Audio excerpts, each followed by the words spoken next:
pior dos capitalismos faz mais bem do que o melhor dos socialismos. Ponto.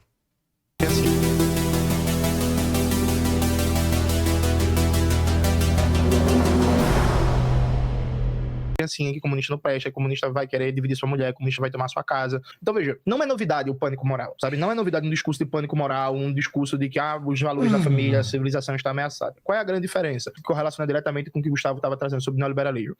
O Brasil, durante todo o século XX, não só o Brasil, o mundo, ele tinha um horizonte de perspectiva. Existiam projetos de futuro ali disputando. Então, por exemplo, você ser defensor do capitalismo no século XX, você não defendia que o capitalismo é melhor só porque o socialismo é ruim. Você dizia, enquanto governante, enquanto liderança política, enquanto intelectual, oferecia a ideia de que o capitalismo poderia acabar com a fome, acabar com o desemprego, acabar com as desigualdades, garantir boas condições de vida. O capitalismo foi fora pra caralho mesmo fazer isso. Desculpa dizer, meu amigo, mas, inclusive, não só isso demonstra uma certa ignorância significativa da vossa parte, mas é impossível haver acumulação capitalista sem um aumento expressivo e direto das condições de vida. O fato de haver um exército industrial de reserva não significa e não pode significar que o aumento da acumulação capitalista vá ter zero resultado em torno da expressão dos salários. E se os salários vão aumentar, e a pauperização que vai acontecer é uma pauperização relativa até um momento de expansão máxima do capitalismo, isso significa o seguinte, que as coisas têm que melhorar muito antes de piorar. Isso significa, do ponto de vista do próprio comunismo, o capitalismo é uma máquina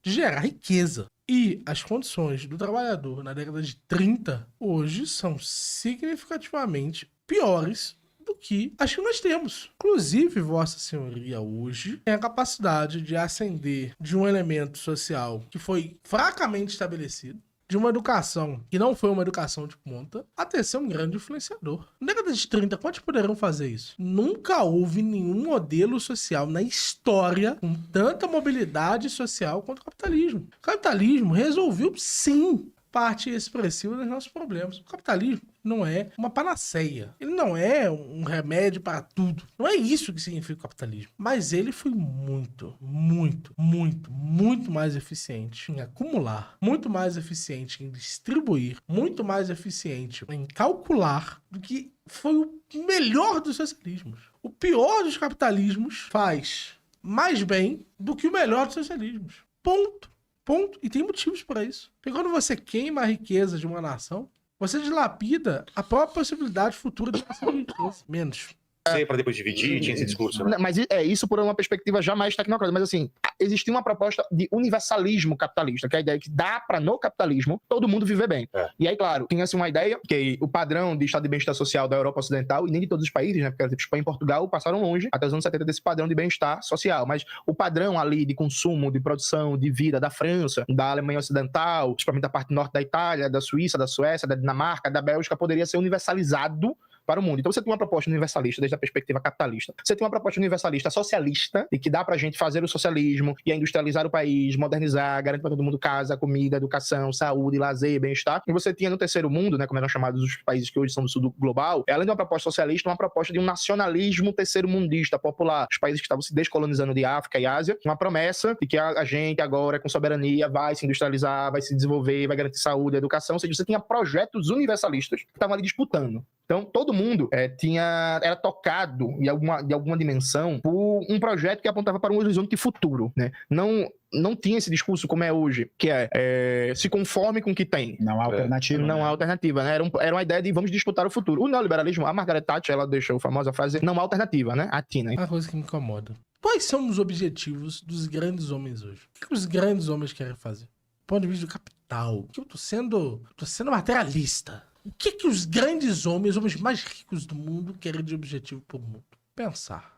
Bill Gates quer tornar o mundo inteiro vegano em 6 anos. O Jeff Bezos quer o transhumanismo perfeito. Acho que é 10 anos no prazo dele. O Elon Musk quer levar o mundo para Marte. Eu preciso perguntar, Vossa Senhoria. Não é por nada, não. Sim, acho que até a porra do George Soros tem mais objetivo do que você, desgraçado. O George Soros quer a universalização do processo de participação comunitária.